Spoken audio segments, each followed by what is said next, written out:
마태복음 21장 18절부터 22절까지 말씀 제가 봉독하도록 하겠습니다. 18절 이른 아침에 성으로 들어오실 때에 시장하신지라 길가에서 한 무화과 나무를 보시고 그리로 가사 잎사귀 밖에 아무것도 찾지 못하시고 나무에게 이르시되 이제부터 영원토록 내가 열매를 맺지 못하리라 하시니 무화과 나무가 곧 마른지라 제자들이 보고 이상히 여겨 이르되 무화과 나무가 어찌하여 곧 말랐나이까?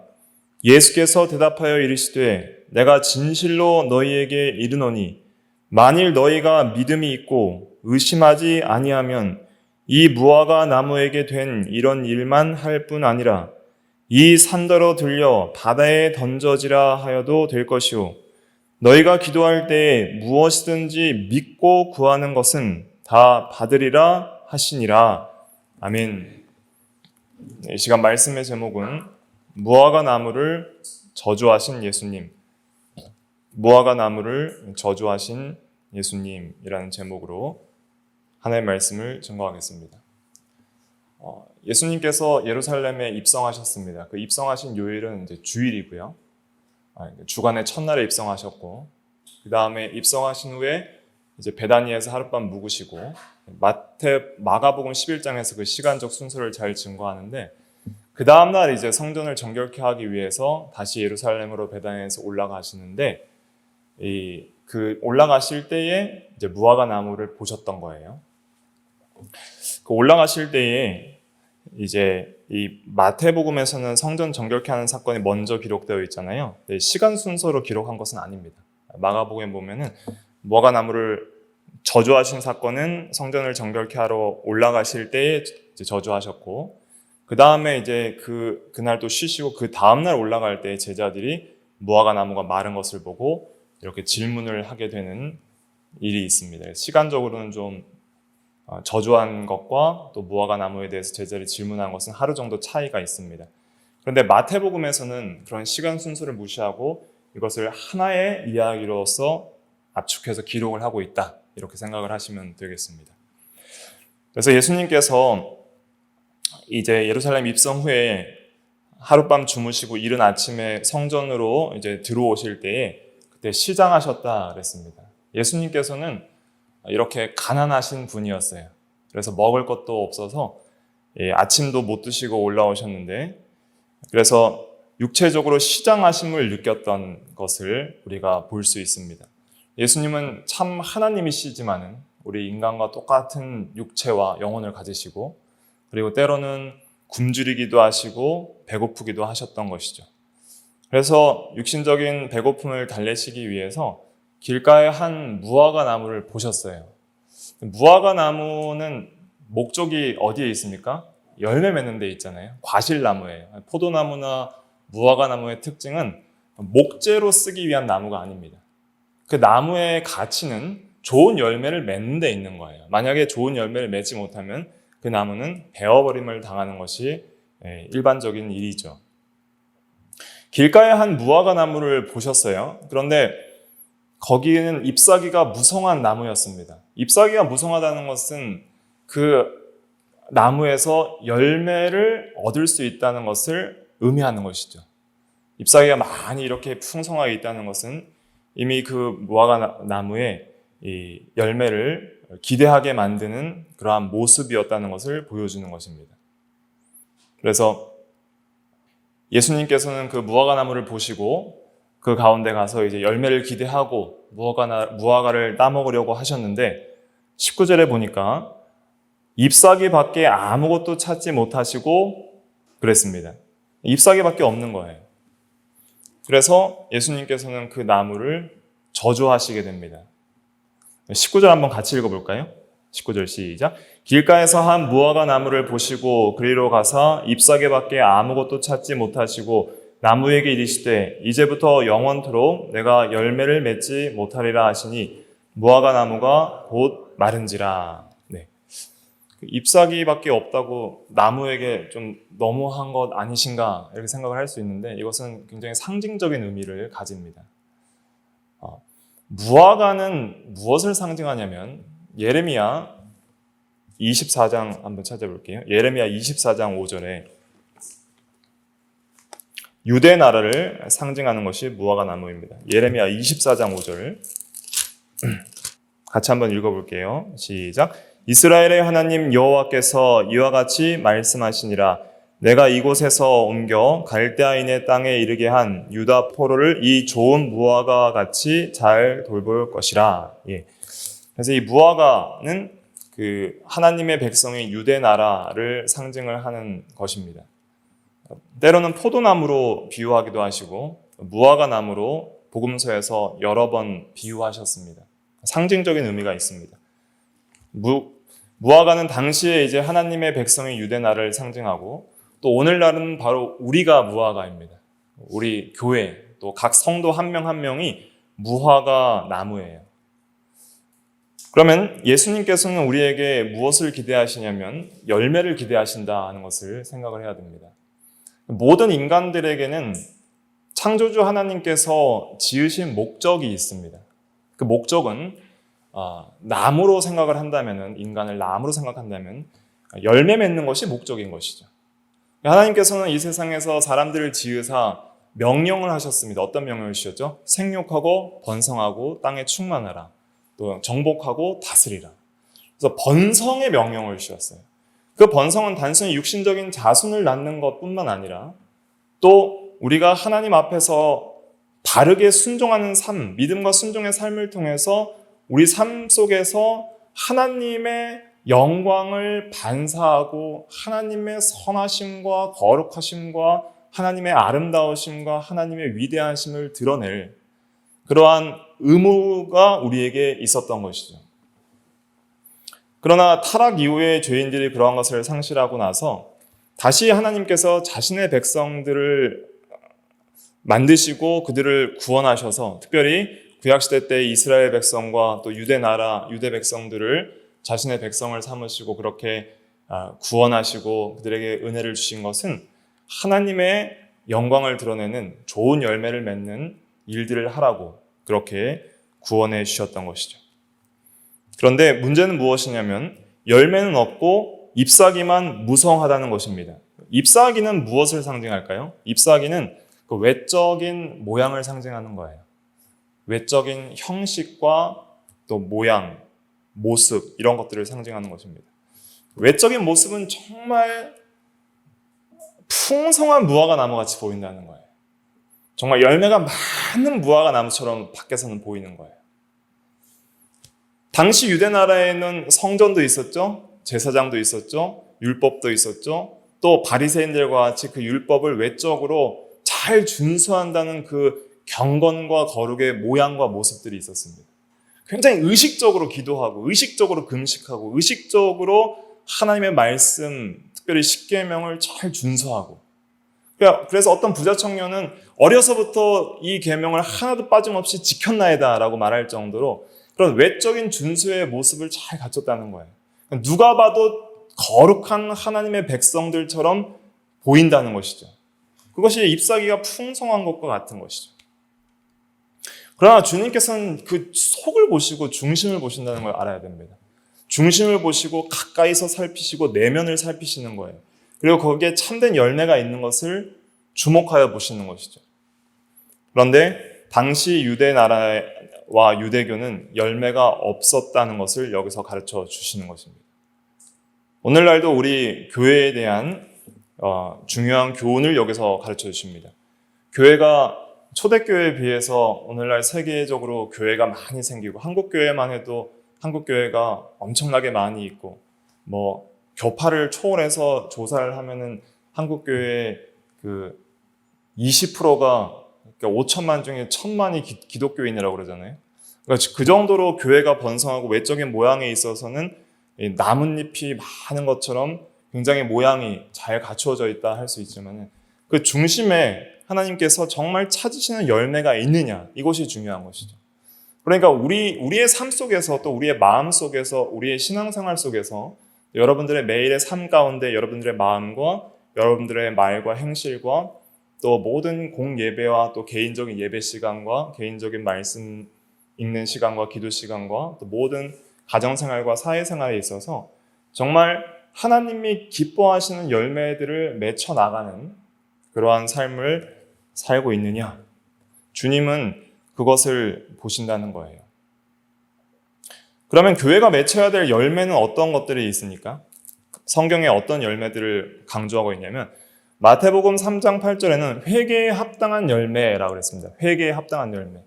그러니까 우리가 회개에 합당한 열매하는 것은 무엇이냐면 회개했으면 그 죄를 돌이켜서 더 이상 죄를 짓지 않고 의롭게 삶을 살아가는 것이 회개에 합당한 열매예요. 회개에 합당한 열매는 회개했는데 또 죄를 짓고 회개했는데 또 죄를 짓고 죄에 대한 전혀 미워하는 마음과 더 의롭게 살려는 마음 없이 형식적으로 회개하는 것은 회개에 합당한 열매가 아닌 것이죠. 회개에 합당한 열매는 죄에서 돌이켜서 다시는 그 죄를 짓지 않고 의롭게 살기를 힘쓰는 거예요. 그게 회개에 합당한 열매예요. 비록 다시 넘어진다 할지라도 그것을 다시 회개하고 짓지 않도록 힘쓰는 삶을 사는 그 중심, 그런 것들이 중요한 것이죠. 또 갈라디아서 5장 22절부터 23절에는 어떤 열매가 있습니까? 성령의 열매가 있습니다.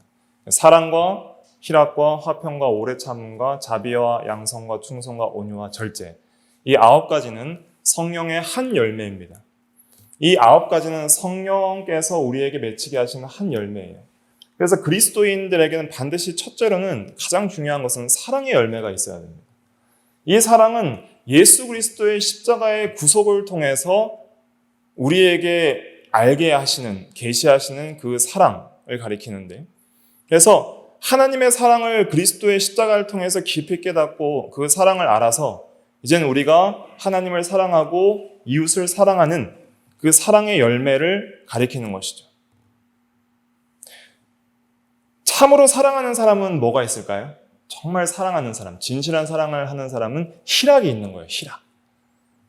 사랑하는 것보다 기쁜 일이 없잖아요. 그러니까 결혼식이 가장 인생에 있어서 축복받는 날이고 기쁜 날이 되는 것은 결혼을 통해서 이렇게 사랑의 놀라운 그 기쁨을 우리가 알기 때문에 결혼식이 참 기쁜 날이 되는 것이죠. 우리가 하나님을 사랑하면 참된 기쁨이 있습니다. 세상에 줄 수 없는 기쁨이에요. 세상의 기쁨은 마치 비유하자면 롤러코스터와 같아요. 오랜 시간 기다렸는데 기쁠 줄 알았는데 잠깐 타면 2, 3분 만에 끝나잖아요. 잠시 지나가는 것이 세상의 기쁨이라면 하나님과의 사랑의 교제 속에서 오는 기쁨은 영원하고 무한하고 계속적으로 솟아나는 그러한 기쁨이죠. 그러한 기쁨의 열매가 있는가? 우리 가운데 정말 하나님과의 사랑의 교제 속에서 하나님을 사랑하기 때문에 기뻐하는 그 기쁨의 열매가 있는가? 이런 것들이 중요한 것이죠. 하박국 3장에서 무화과의 열매가 없고 포도나무에 소출이 없고 외양간에 소가 없고 우리의 양이 없고 또 밭에 양식이 없어도 내가 여호와 하나님으로 말미암아 즐거워하며 구원의 하나님으로 말미암아 기뻐하리라 그랬잖아요. 그러니까 하나님으로 기뻐하는 그러한 삶의 신앙의 고백을 그렇게 했던 것이죠. 그래서 희락이 넘치는 그런 열매들이 있어야 되는 것입니다. 하나님 때문에 기뻐할 수 있는 그러한 열매들이 우리에게 있어야 하는 것이죠. 또 화평의 열매가 있어야 됩니다.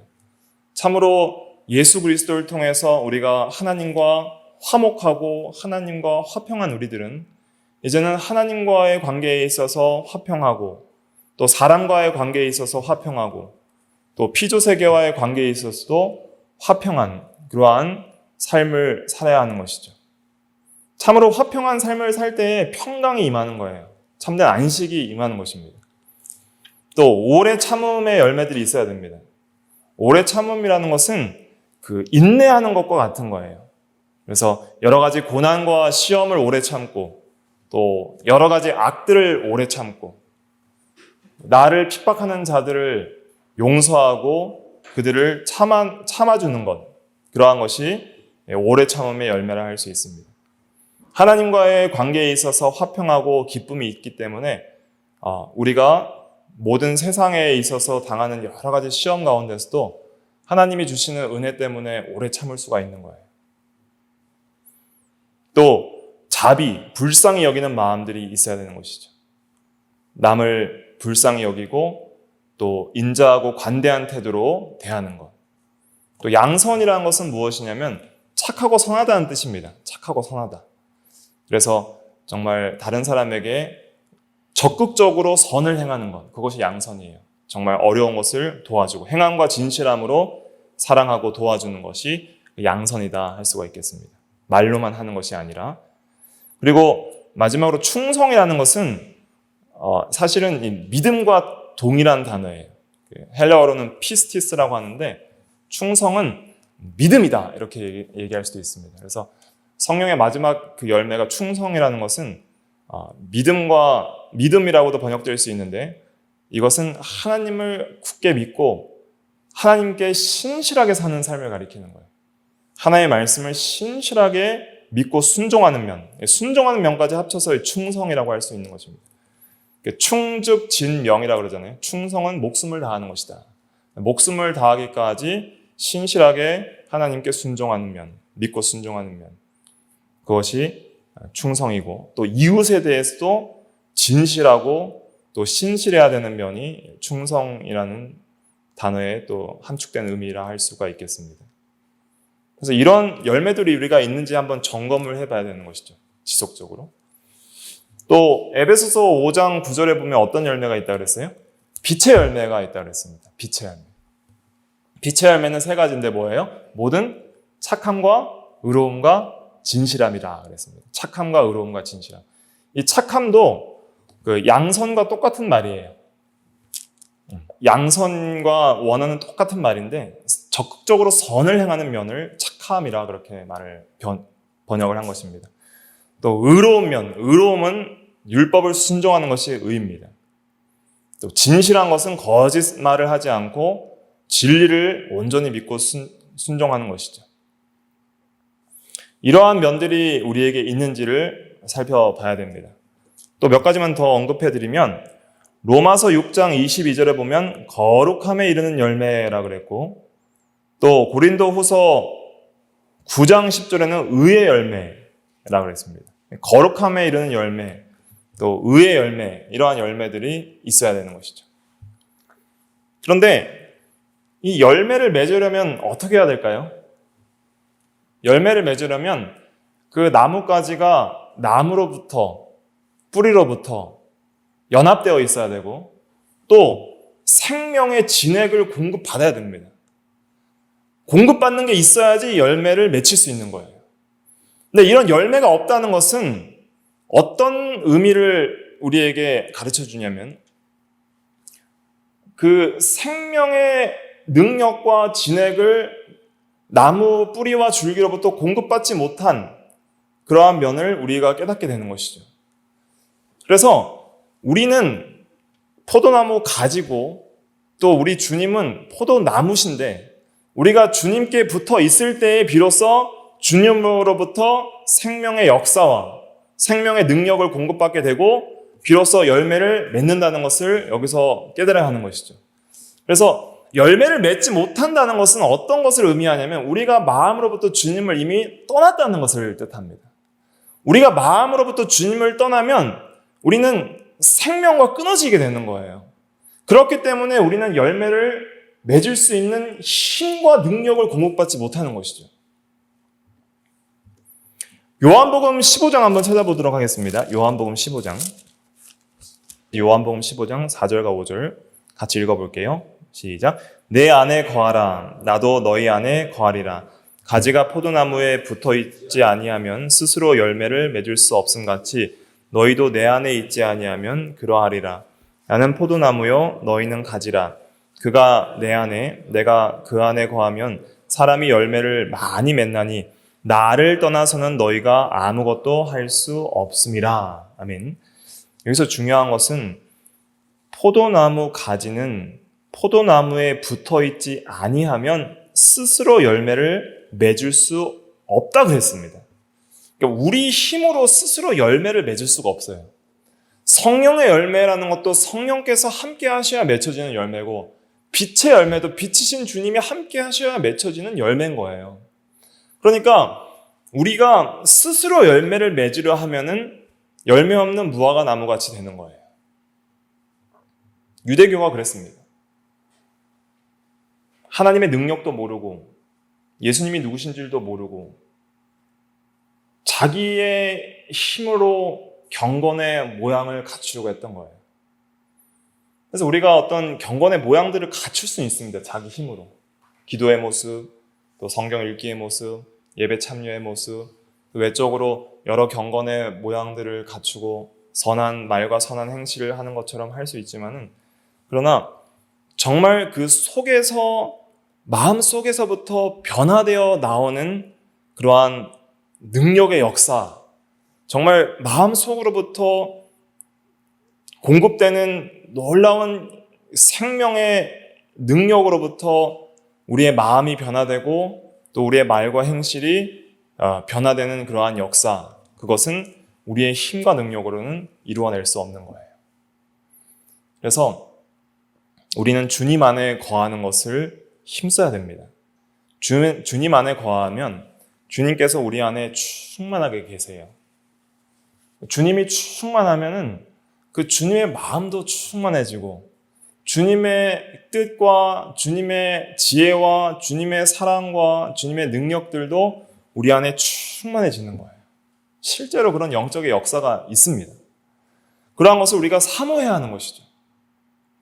그래서 주님께서 나의 안에 거하라, 나도 너희 안에 거하리라 라고 말씀하시잖아요. 그런데 열매 없는 무화과 나무의 특징은 무엇이냐면 주님 안에 거하지 않는 것이 문제인 거예요. 주님을 내가 마음으로 떠났기 때문에 주님도 그 무화과 나무를 저주하시는 거예요. 그러니까 주님을 떠났기 때문에 그 무화과 나무도 버림을 받는 것이죠.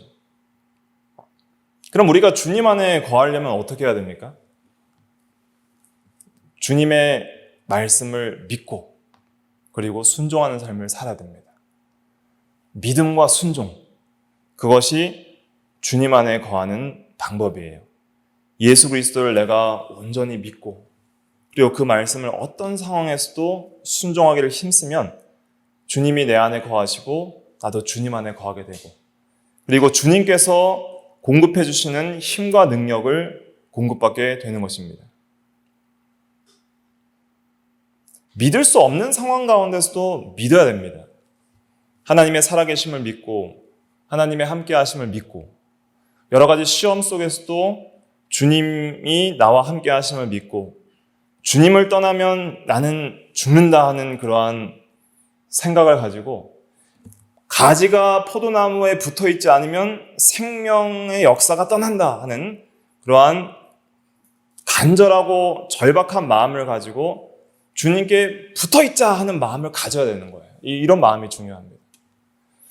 그래서 주님께 붙어있기 위하여 말씀을 읽으십시오. 그리고 주님께 붙어있기 위하여 말씀을 묵상하시고 그 말씀을 붙들어야 됩니다. 말씀을 붙들 때에 주님을 붙드는 게 되는 거예요. 그래서 내 말이 너희 안에 거하면 주님이 우리 안에 거하는 것과 같다고 7절에 말씀하고 있는 것이 요한복음 15장 7절 한번 읽어볼게요. 요한복음 15장 7절. 너희가 내 안에 거하고 내 말이 너희 안에 거하면 무엇이든지 원하는 대로 구하라. 그리하면 이루리라. 주님이 내 안에 거하는 것은 주님의 말씀이 내 안에 거하는 것이라고 7절에 또 말씀을 하고 있습니다. 그래서 내가 주님의 말씀을 붙들고 주님의 말씀을 내 안에 거하게 하기 위해서 그 말씀을 믿고 외우고 묵상하고 그 말씀을 붙들려고 힘을 쓰면 실제로 주님께서 우리 안에 거하시는 것을 알게 될 것입니다. 왜냐하면 그 진리 안에서 그 진리의 역사가 우리의 심령을 변화시키고 하나님의 임재를 경험하게 만드는 것이죠. 그리고 우리가 기도에 힘을 써야 됩니다. 원하는 대로 구하라 그리하면 이루리라 그랬잖아요. 포도나무가 원하는 것이 무엇입니까? 열매 맺기를 원하잖아요. 또 주님 안에 거하기를 원하잖아요. 이런 것들을 구해야 됩니다. 주님 안에 거하기를 원합니다. 기도해야 되는 것이죠. 주님을 붙들기를 원합니다. 주님과 함께하기를 원합니다. 주님이 내 안에 계시옵소서. 주님의 말씀을 붙듭니다. 주님 나와 함께하여 주시옵소서. 기도해야 됩니다. 기도하지 않고는 거할 수가 없는 거예요. 기도는 무엇을 말하냐면 그 사람의 믿음 상태를 가르쳐 주는 거예요. 그 사람이 무엇을 사모하고 무엇을 의지하고 사는가를 보여주는 거예요. 그 기도를 통해서. 세상을 구하고 세상을 사모하는 사람들은 기도하지 않고 그 세상을 의지하게 되어 있습니다. 사람을 의지하고 권력을 의지하고 물질을 의지하고 그것을 구하게 되어 있어요. 그러나 주님을 의지하고 주님을 원하는 자는, 주님께 붙어 있기를 원하는 자는 주님을 구하게 되어 있습니다. 예수님을 구하고 예수님의 생명과 능력과 지혜와 사랑과 은혜들을 구하게 되어 있는 것이죠. 무엇이든지 원하는 대로 구하라 그랬습니다. 무엇을 원하십니까? 여러분들의 마음속 깊은 소원이 무엇입니까? 우리의 소원은 하나님이 되어야 되는 거예요. 하나님을 구할 때 모든 것을 얻게 됩니다. 하나님을 구하면 반드시 하나님을 얻습니다. 그래서 구하라 그리하면 너희에게 주실 것이요, 찾으라 그리하면 찾을 것이요, 문을 두드리라 그리하면 너희에게 열릴 것이니, 아버지가 사랑하는 자녀들에게 좋은 것으로 주시지 아니하시겠느냐, 그래서 구하는 자에게 성령을 주시지 아니하시겠느냐, 이렇게 말씀하시거든요. 하나님을 주시겠다는 거예요. 그렇게 하나님을 구하면 이 모든 것을 더하시리라 그랬어요. 그러니까 하나님을 구하면 모든 것을 다 더해 주십니다. 필요한 것들, 세상적인 것도 다 주세요. 그러나 중요한 것은 세상을 구하면 하나님도 잃어버리고 세상도 잃어버립니다. 그것이 진리입니다. 그렇기 때문에 우리는 먼저 우리 주 예수 그리스도를 구하고 하나님을 구해야 돼요. 그런데 왜 구하지 않을까요?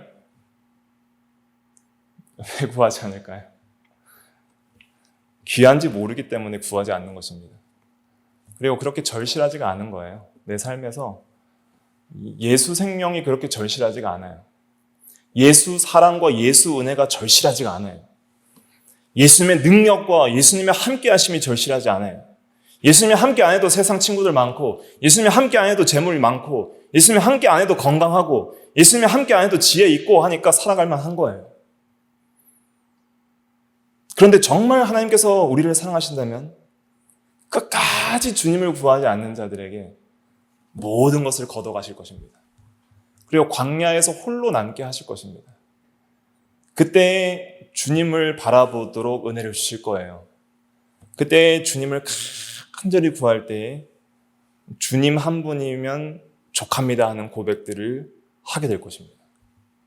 근데 굳이 꼭 그렇기 위해서 우리가 광야에 갈 필요는 없어요.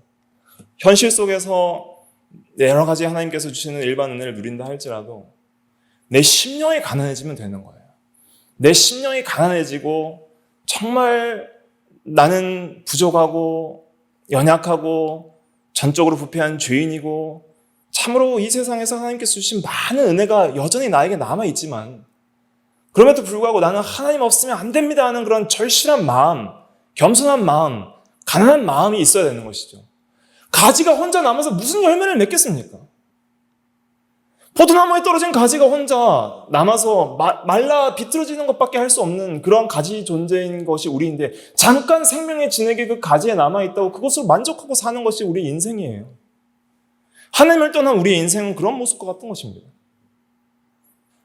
거기서 자신의 존재를 발견하고 자기가 주님 안에 거하지 않으면 아무런 힘이 없음을 깨달아야 되는 것이죠. 이 세상에는 힘이 없습니다. 이 세상의 것으로 우리의 영혼을 살릴 수도 없고 우리가 이 세상에서 당하는 많은 시련들을 이겨낼 수 있는 내적인 힘도 없는 거예요. 세상이 그런 것들을 공급해 주지 않습니다. 왜냐하면 세상에는 생명이 없어요. 생명은 오직 하나님께 있는 것입니다. 능력도 하나님께 있는 것이고 참된 평강과 기쁨도 하나님께 있는 것입니다. 왜냐하면 하나님께서 모든 선의 근원이시오 창조주이시기 때문이시죠.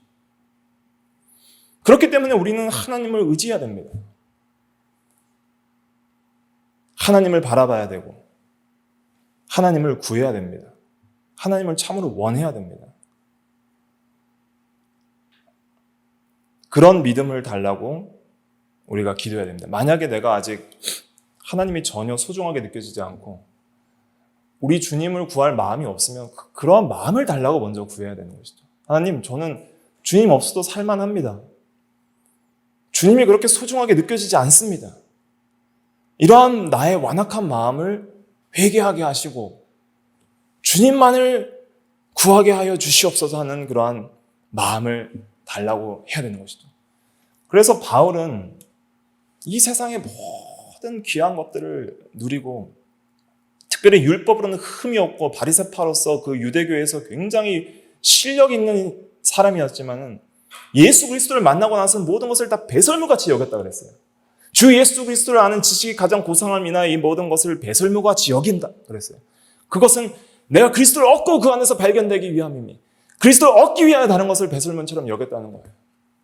그러면서 빌립보서 1장에서의 그 고백이 무엇입니까? 내가 사는 것이 그리스도니 죽는 것도 유익함이라. 내가 사는 것이 그리스도라는 거예요. 사는 것이 하나님이라는 거예요. 그러한 삶이 우리에게 필요한 것이죠. 주님은 그것을 보십니다.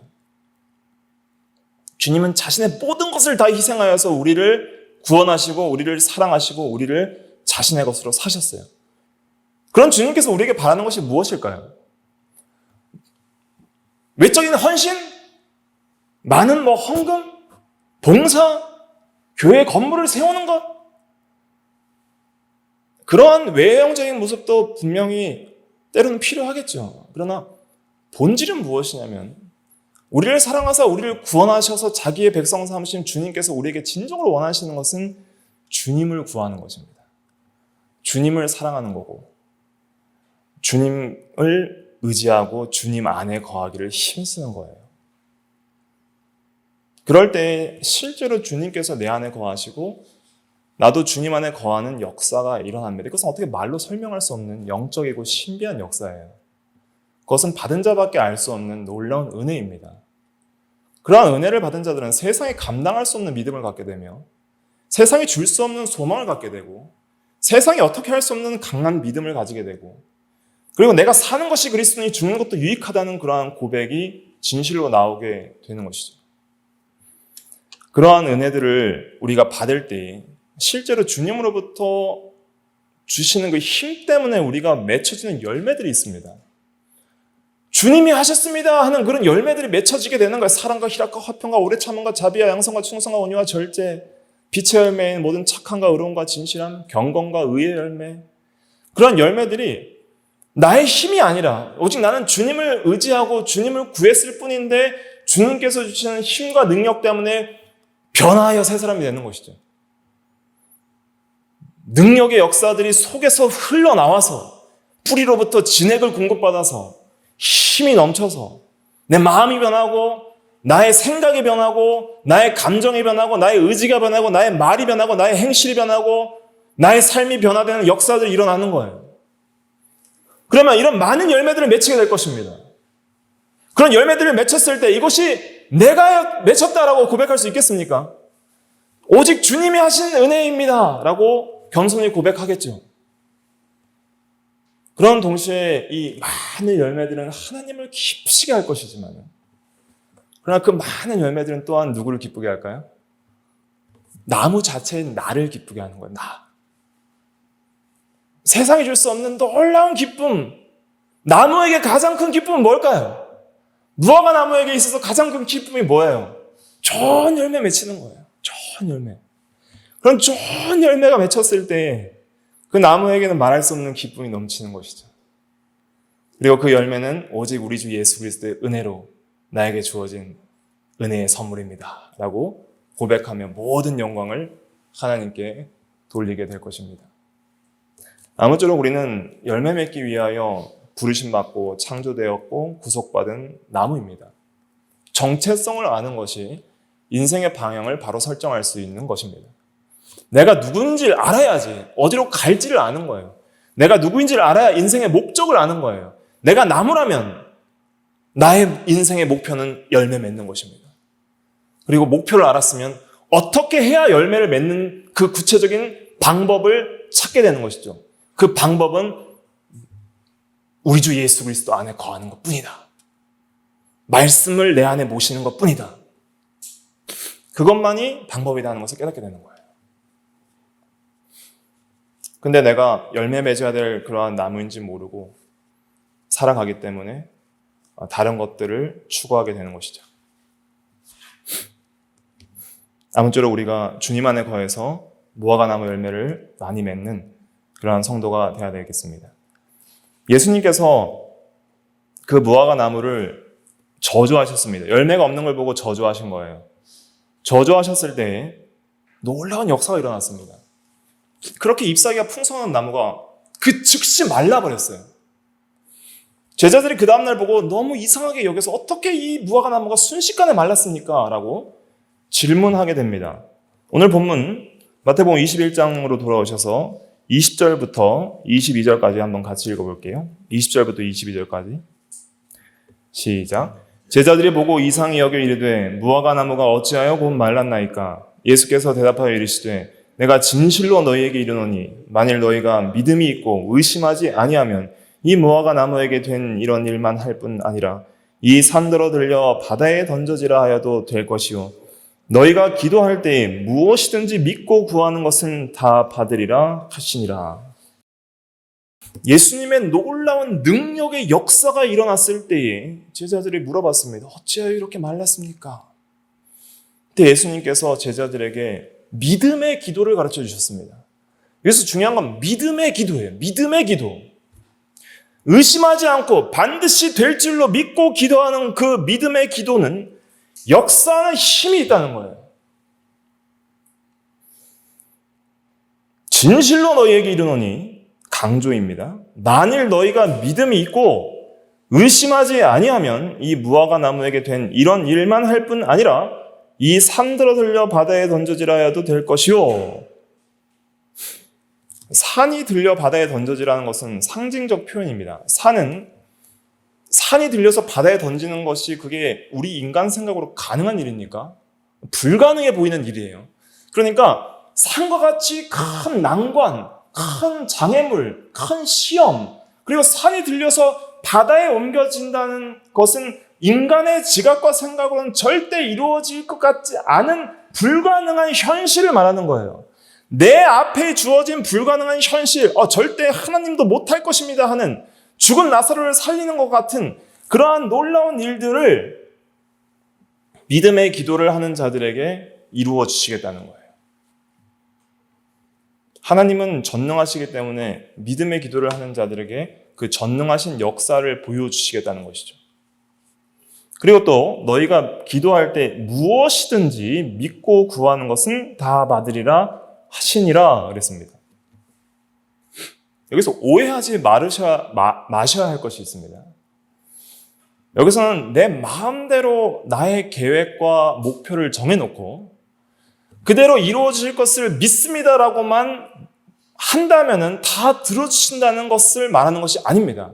하나님께서 여기서는 백지수표를 주신 것이 아니에요. 너희가 백지수표를 받았다. 무엇이든지 거기에 너의 소원을 쓰라. 그럼 내가 다 응답하리라. 그럼 내가 한 가지 조건이 있다. 무조건 될 거라고 믿어야 된다. 하나님 이 사람과 결혼할 것을 믿습니다. 아니면 시험에 100점 맞을 것을 믿습니다. 이 직장에 합격할 것을 믿습니다. 이 일이 성취될 것을 믿습니다. 절대로 의심하지 말고 한 번이라도 의심하면 안 들어줄 거야. 그렇기 때문에 절대 의심하지 말고 계속 믿고 있어 라는 그런 뜻이 아닙니다.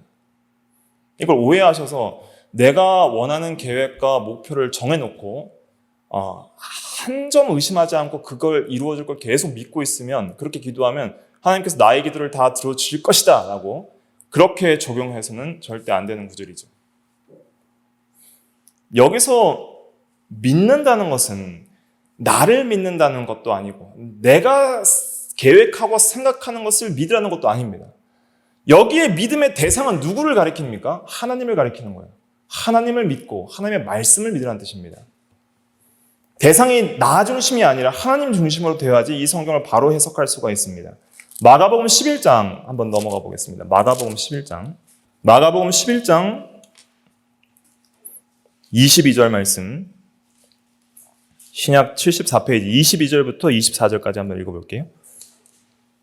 시작. 예수께서 그들에게 대답하여 이르시되 하나님을 믿으라. 내가 진실로 너희에게 이르노니 누구든지 이 산더러 들리어 바다에 던져지라 하며 그 말하는 것이 이루어질 줄 믿고 마음에 의심하지 아니하면 그대로 되리라. 그러므로 내가 너희에게 말하노니 무엇이든지 기도하고 구하는 것은 받은 줄로 믿으라. 그리하면 너희에게 그대로 되리라. 여기서 핵심은 뭐냐면 하나님을 믿으라는 거예요. 하나님을 믿으라. 너의 계획과 너의 생각과 너의 이루고자 하는 소원을 믿으라는 것이 아닙니다. 하나님을 믿으라는 거예요. 이것은 무슨 의미일까요? 먼저는 하나님의 전능하심을 믿으라는 거예요. 하나님은 모든 것을 가능하게 하시는 능력이 무한하신 하나님을 믿으라는 겁니다. 또 하나님의 살아계심도 믿어야 됩니다. 하나님의 계심을 믿어야 돼요. 하나님이 나와 함께 하시고 하나님이 살아계시고 그리고 하나님은 모든 것을 가능하게 하시고 이루실 수 있는 전능하신 하나님임을 우리가 믿어야 되는 것이죠. 그 다음 또 믿어야 될 것은 무엇이냐면 하나님의 들으심을 믿어야 됩니다. 하나님은 반드시 나의 기도를 들으신다.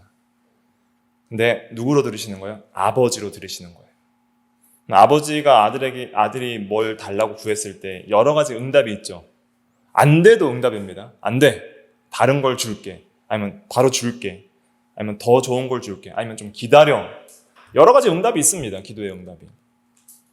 중요한 것은 하나님께서 전능하시고 모든 것을 가장 선하신 뜻대로 아버지께서 주실 것을 믿으라는 거예요. 그리고 나의 생각과 나의 방법과 나의 뜻대로 응답하실 것이 아니라 하나님의 때가 있습니다. 하나님의 때에 하나님의 방법과 하나님의 뜻대로 응답하실 것 믿으라는 거예요. 그렇게 굳게 믿고 있으면 반드시 응답이 된다는 거예요.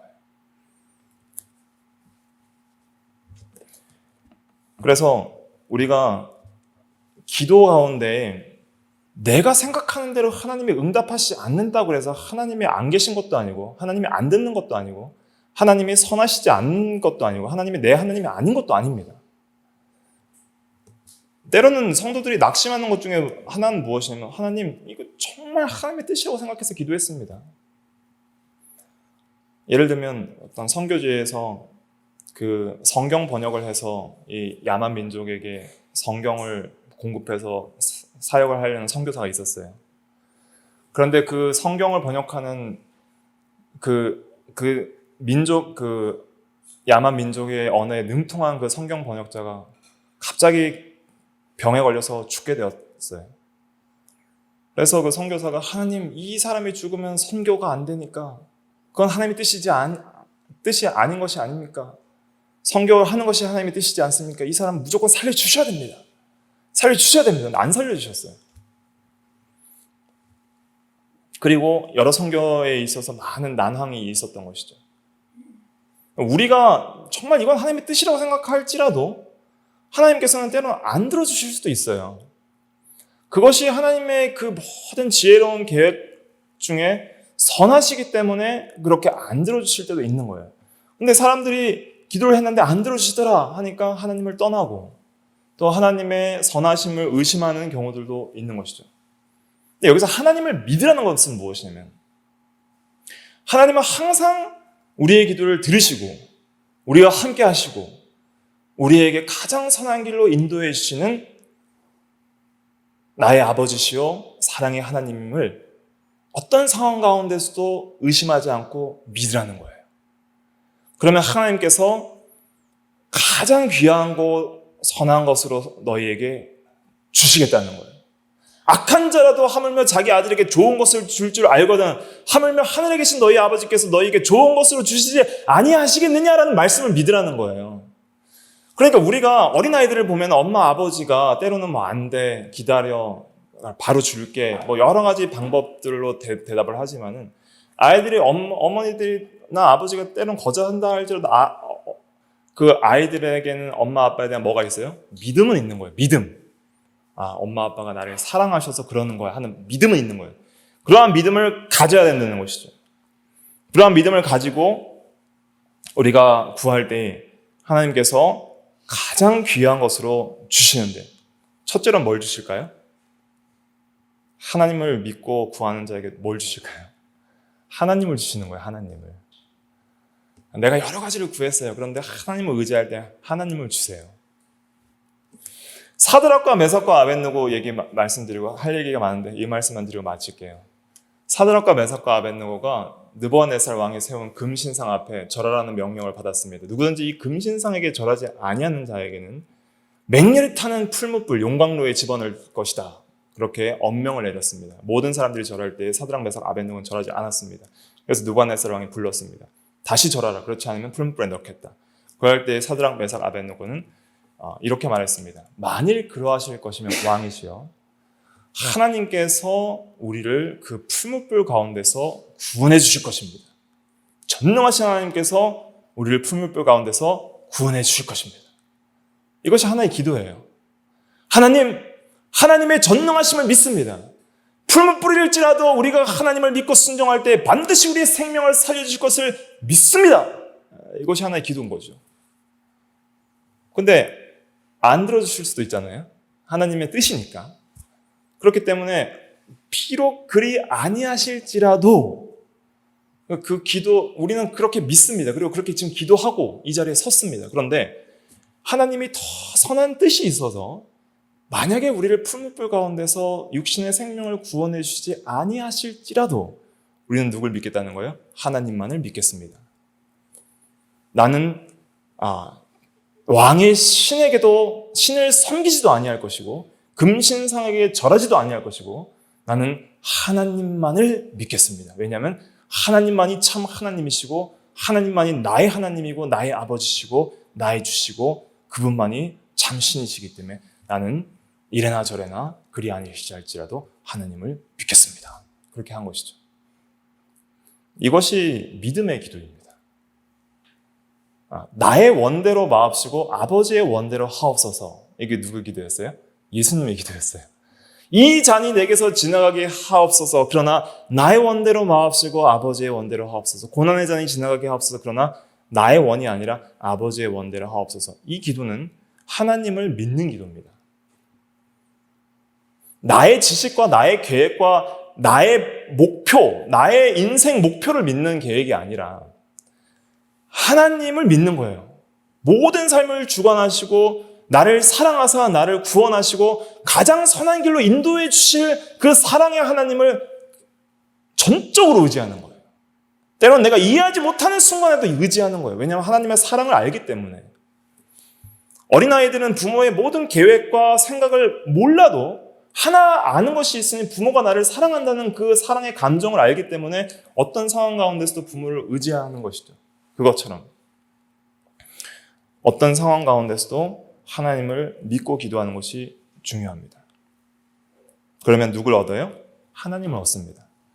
그 사드락과 메삭과 아벳느고가 풀무불 가운데 들어갔을 때 누구를 만났어요? 예수 그리스도를 거기서 만난 거예요.